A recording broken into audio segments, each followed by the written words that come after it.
Good morning, everybody. This is Jennifer Harmoning with the Burnsville Chamber of Commerce. I'm here this morning with Jenny Faulkner from the city of Burnsville. And this morning, we're going to talk about the business grant program, Burnsville Cares. I'm going to turn this over to Jenny. And thanks for being here to share this information. Thank you, Jennifer. Thanks for hosting me, and welcome everybody. My name is Jenny Faulkner. I'm the Community Development Director at the City of Burnsville. I think I've been the CD Director here for about 15 years now. So this is kind of a once-in-a-career opportunity and program that I'm presenting to you today. And boy, I hope we never have to go through this again. But I'm glad we have this tool that we're able to offer the Burnsville community. City of Burnsville received about $4.7 million of federal CARES money in June. And after several discussions with the City Council and a check-in with the Economic Development Commission, Council put together a program to help businesses of all sizes in the community. So I'm going to walk through what those parameters are. They allocated $1 million for the business program. There was also a set aside for a few nonprofits. Grants are up to $20,000 per business. If an ownership group or an owner is involved in multiple businesses, they can apply for each business that they are a part of. This grant program closes this Friday, so it's been open for a couple of weeks now. We are up to, as of this morning, 56 applications, which is more than the $1 million that we have total, the grants available, so there will be a lottery. And this grant program is designed to be a very open program. So different programs that you may have seen out there have parameters, maybe a focus on 50 employees or less, or a focus on $1 million of revenue or less. The Burnsville program is very open. There's no limit on revenue or the number of employees that a company can have. And then what we are doing in order to have an expedited program, one of the goals of the council is to get the money out to the businesses as soon as possible. So in order for us to do that, on our application process, as you go through that, we're asking for all the documentation up front. And I'll walk through that in another slide or two, but the sooner we get that information from you, the sooner we can make sure you're eligible, meet the criteria, and get the funds out to you. So who can apply? So these are for-profit businesses that are located and operated in Burnsville. You have to be in good standing as of March 1st of this year, so be in business before COVID hit. You had to have adversely been affected by the COVID executive orders. So some businesses have actually fared well. They're selling more product or doing more takeout, but many and most are not. But you have to be adversely affected. And you have to be able to demonstrate that financial hardship that is a result of COVID. And it could include businesses that have received other COVID funding, perhaps PPP or the EIDL program. However, the expenses cannot be covered twice from the same program. So perhaps you have something that didn't qualify on a different federal program. It would be, that expense could be covered under the Burnsville program. Like I said, our program is very open, so it could include home-based businesses and maybe a local franchisee. Who is not eligible would be a business that gets income from passive investments and it doesn't have any operational ties to an actual operating business. A business that focuses on speculative activities that are based on fluctuations in price rather than trade or commerce. Businesses that's prohibited by law. If you have received other state or county CARES grants, you can only get one of those from one source, so that business would be ineligible. National and corporate chains are not allowed to compete for funding, and you have to have been in business as of March 1st or not in default. If you do happen to be closed since March 1st, a business could still apply if this funding would bring the business back to an operational state within about 3 weeks. And the reason for that is that the city has until November 15th to spend these funds. And so we want to make sure that they are spent, and if there is a clawback that would have to happen, there's time to reallocate that to someone else if need be. So what types of expenses can you get reimbursed for? Certainly direct operating costs because of COVID, PPE, signage, masks, plexiglass, things to do curbside pickup, all of those are eligible types of expenses. And another significant one are costs to keep the business running during the pandemic. And that could include a very broad range of expenses. It can include things like payroll, rent or lease payments, a mortgage if you own your own property, utility payments, payment to suppliers. There may be other critical business expenses. If your business has received consulting to kind of pivot to how do you deal with this COVID stuff, that would be an eligible cost as well. Per federal regulations, the funds cannot be used to replace lost revenue. So that is across the board for all the federal CARES dollars. And the expenses incurred have to be during the COVID period. So it starts March 15th when the executive order was declared here in Minnesota. And then the city has until November 15th to use or spend the funds. Otherwise, we have to give it back. So it's this short window of time that those eligible expenses can be reimbursed for. So what is our process? If you go to the city website, and I'll have the links at the end of this presentation, you will find the application online. It has to be online. We're asking that you upload all of the required documents. They go to a secure portal called DocuSign. Maybe many of you are familiar with that. There are 3 people who have access to that site. I am not one of them. So we have our financial advisor to the city is actually reviewing the applications. And so they are letting us know if the thresholds have been met and then what those eligible expenses are, and then doing them in a lottery. So, and then our finance department who cuts the checks needs information and the W-9 that is asked to be uploaded. And then our assistant who's helping folks navigate the application process. So there are 3 people at the city that actually have access to the information. We're reviewing them as they come in. We'll let you know if anything is missing or not. If something is missing, you'll hear from our assistant who will let you know what's missing and then ask that you get that to us within a week. We're giving everybody 1 week's time. We're trying to create a level playing field here so everybody knows what the rules are to get in what may be missing. As I said before, each separate and distinct business may apply regardless of ownership. This was a clarification council made last week, separate and distinct being key. The deadline is this Friday, and we talked about the lottery, and if all goes well and we're not completely overwhelmed with applications, we hope to have that lottery the week of Labor Day, and we'll issue checks 3 weeks after that. So other programs like the county are asking for very general information up front, and then they're going to have the lottery, and then they'll let you know what information they need. So it's taking several weeks for them to issue checks. Here at the city, it will be 3 days. So how do you apply? You can go to burnsvillecares.burnsvillemn.gov. There's links at the Burnsville City website at burnsvillemn.gov and the Burnsville Chamber site at burnsvillechamber.com. And then just want to mention that the Dakota County program, they are also offering grants. That window closes on Friday as well. Their grants are $10,000, for more geared towards small businesses, 50 employees or less. And you can find information about that at dakotacda.org. And then with that, I will stand for any questions from the group. Great, thank you so much. So we have a few attendees here live, and we'd like to open it up if anyone has any questions they have for Jenny.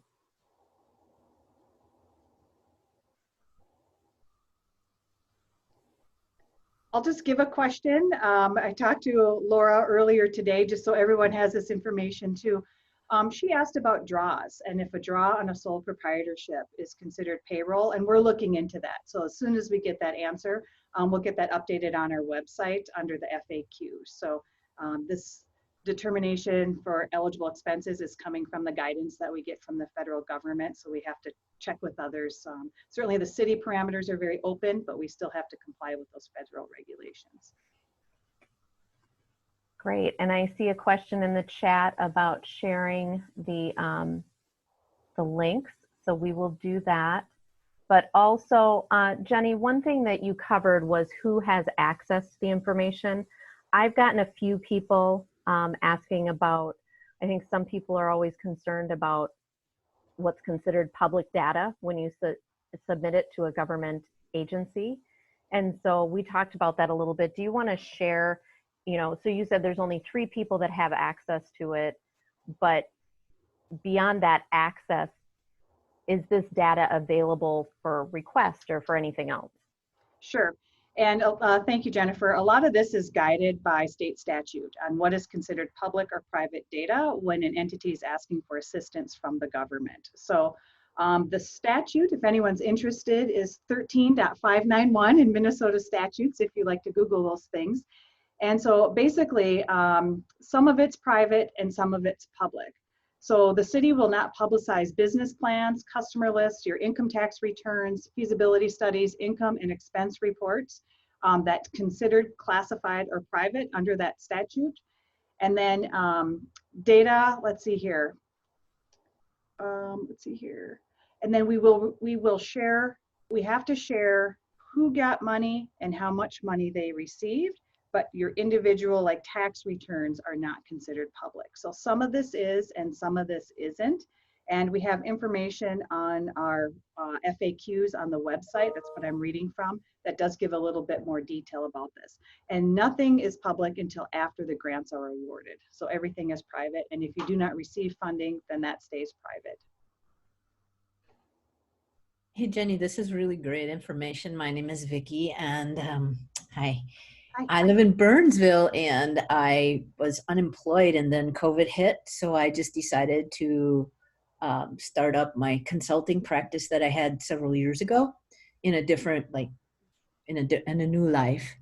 And so I haven't, I've been looking for jobs, but that's not really possible with this high unemployment rate. I haven't been successful. So I've been doing some like freelance volunteer consulting during the COVID with some nonprofits that are in my business area.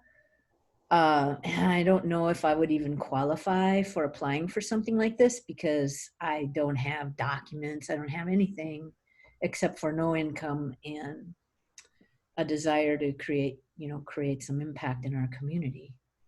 Sure. So Vicki, because these are federal dollars, you have to show that there's loss of revenue to your company, mm-hmm. and that you were impacted from COVID. So in order to do that, you had to have been in business, and we have to document everything. So that's the challenge, because we will be audited. We know that we will be audited, and we don't want to have to pay any money back. We don't want you as a business owner to have to pay money back. That's always a challenge after the fact. So if you weren't in business or registered with the Secretary of State and would have required to have been, then you wouldn't be eligible, because we have to prove that you were in business before COVID hit. And it sounds like that might be a challenge for you, right? Yeah, I got my Secretary of State registration form right here, because I'm just getting it started and, trying to be creative in this really challenging environment.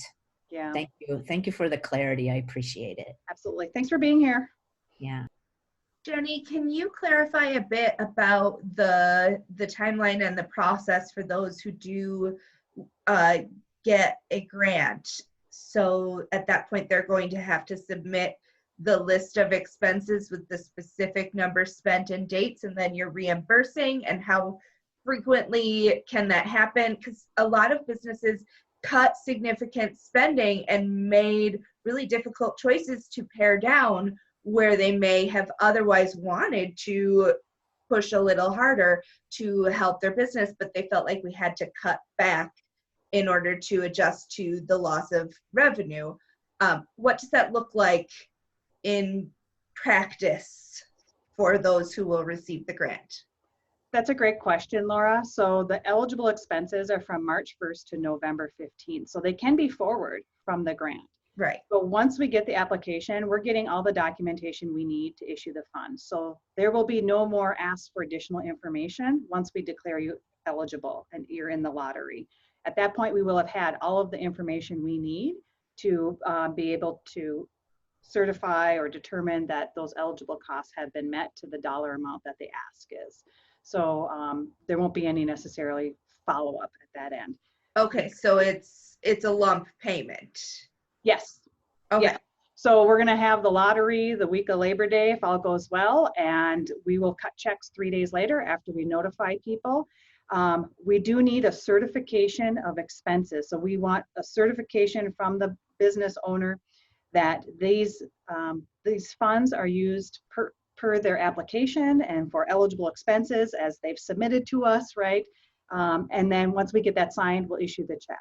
If it's for future expenses, because maybe now they're going to get this grant and they're going to spend more money on more plexiglass or added the staff back, so their payroll expenses will be up. If that's what we had determined was the eligible expense when they submitted the application, then we'll get that we'll still cut them the check for the full amount, you know, the week of Labor Day after the lottery, and they'll have to certify after the fact by the end of November, or after that November 15th date. I think we say by November 30th that yes, we did use these funds for that purpose back in October.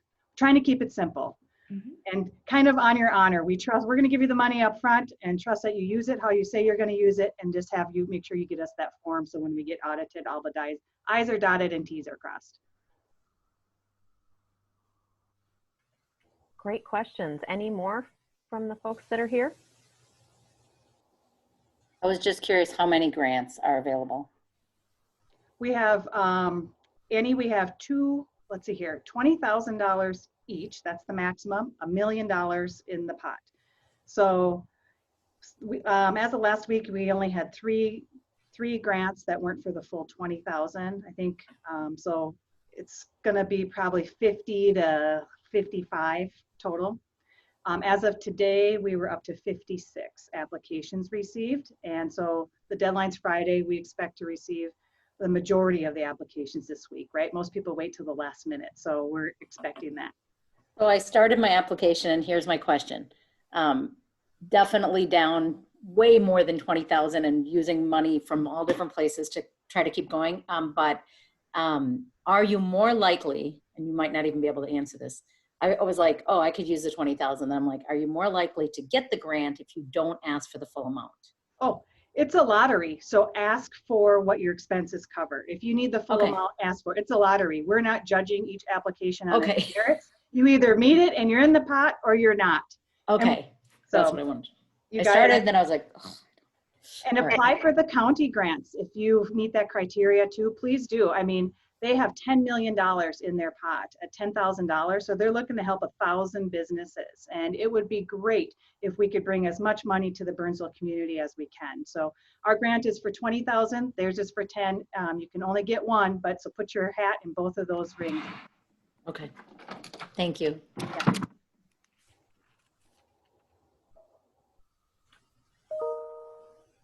Great. Well, we're covering a lot of ground. And Jenny, thanks for pointing that out. We do want to encourage businesses to apply for both the Burnsville and Dakota County grant. Since they're both limited, we want to get as many Burnsville businesses covered as possible.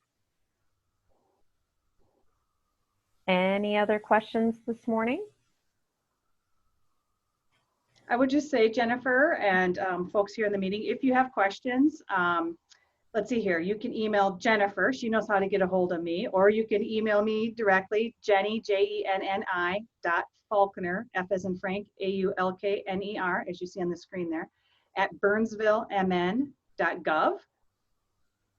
I'm happy to answer your questions. Our contact for our assistant is on the application page, Beth. She's also very responsive. So I'm often in meetings or tied up, but Beth is, we don't let her leave her desk. Go ahead. I was gonna say we do, but she's easier to get a hold of than I am, which is why I have her name on there. Yeah, Jenny and Regina and Beth and the whole team have been so fantastic at how quick they got this grant program up and running. It was really at lightning speed. So on behalf of the Burnsville businesses, I want to thank you and your team at the city. Obviously, thanks to the City Council for approving what I believe is the largest city business grant program in the state of Minnesota, and trying to help as many businesses as possible. We appreciate that, and we appreciate you taking the time to do this today. We will post this recording, so if you know businesses that were not able to attend today but have questions, please encourage them to check that out. And I just want to thank all of you for stopping by today. Have a great day.